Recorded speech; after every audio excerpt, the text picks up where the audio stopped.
Y en lugares como estos es donde realmente somos felices. A veces en los lugares más sencillos está la felicidad,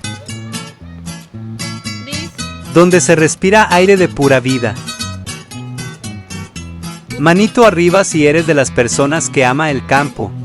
Andan diciendo que soy perdido, no soy cumplido con mi deber.